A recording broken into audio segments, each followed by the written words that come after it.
You finally own a cargo shipping company. Standing at the dock, your first cargo ship looks enormous. Steel towers above you. Containers are stacked like colorful buildings. Cranes move with mechanical precision, and workers race across the port. It feels impossible that this entire operation now belongs to you. You imagine the profits already. One ship carrying thousands of containers across oceans must make millions. Then your accountant hands you your first monthly expenses. The ship costs money even when it doesn't move. Insurance, crew salaries, fuel, maintenance, port fees, loan payments. Every day your ship sits idle, money quietly disappears from your bank account. You quickly realize something important. You didn't buy a machine that prints money. You bought a machine that burns money until you find someone willing to pay for its space. Your first mission isn't sailing, it's finding cargo. Every empty container slot is lost revenue. A half-filled ship still consumes nearly the same fuel as a full one. Suddenly, your job isn't about ships at all. It's about convincing manufacturers, exporters, importers, and logistics companies to trust your business with their products. A furniture company needs to ship thousands of chairs overseas. An electronics manufacturer wants to deliver laptops to another continent. A clothing brand needs next season's inventory before retail stores open. To them, your ship isn't impressive. It's simply transportation. You begin to understand your real product. You aren't selling ships, you're selling empty space that must be filled before departure. Once contracts start coming in, your ship finally leaves port. Watching it disappear over the horizon feels rewarding. Until you learn another lesson. Choosing where your ship sails is just as important as filling it. Some trade routes are constantly busy because the world's largest economies exchange enormous amounts of goods every day. Others struggle with weak demand, political instability, or long return trips with little cargo. A single bad route can erase months of profit. A smart route can keep your fleet busy year-round. You stop thinking like a captain. You start thinking like a strategist. As your understanding grows, so does your knowledge of cargo itself. Not everything travels inside containers.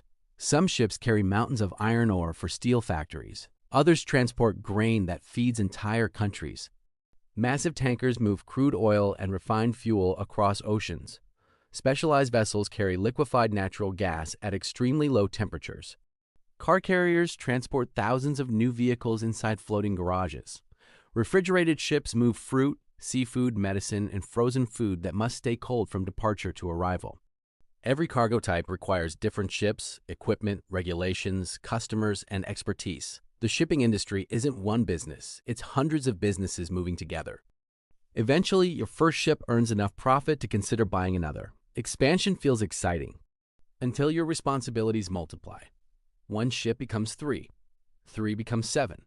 Now you aren't managing a vessel, you're managing a fleet. Crew schedules need coordination. Maintenance must happen before equipment fails. Fuel purchases require negotiation. Insurance premiums grow larger every year. Ships arriving late affect customers across multiple countries. A single delayed vessel creates problems throughout your network. You discovered that scaling a company doesn't simply increase profits, it increases complexity.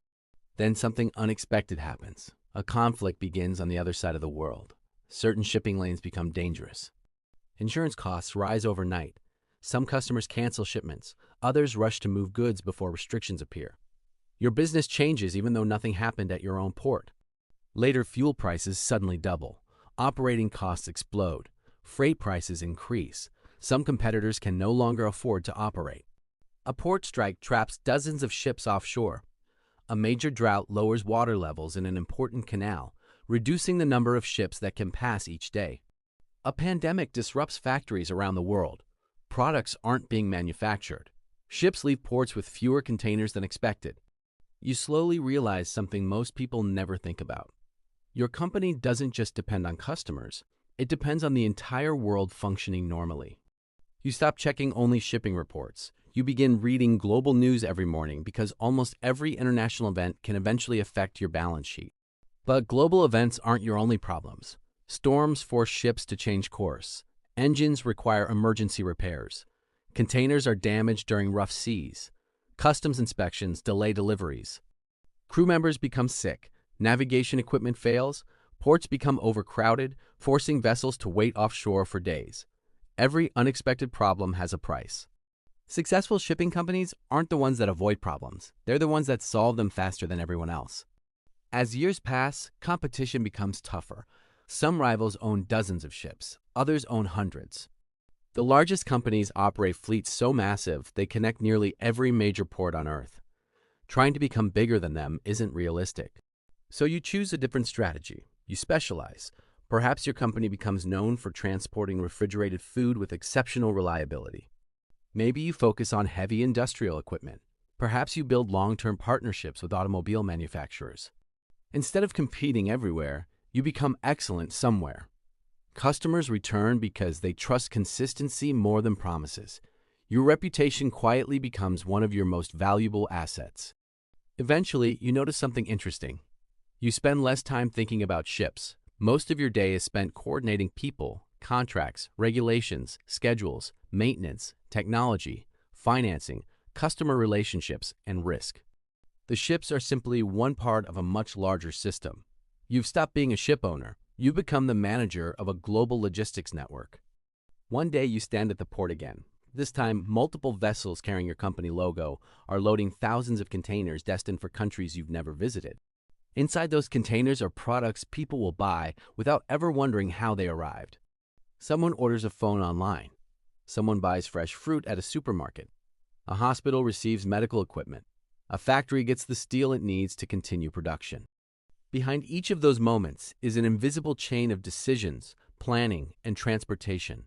And somewhere along that chain, one of your ships quietly crossed an ocean. You smile as another vessel slowly leaves the harbor. Years ago, you thought owning a cargo shipping company meant owning ships. Now you know the truth. You were never really in the shipping business. You were in the business of keeping the world connected.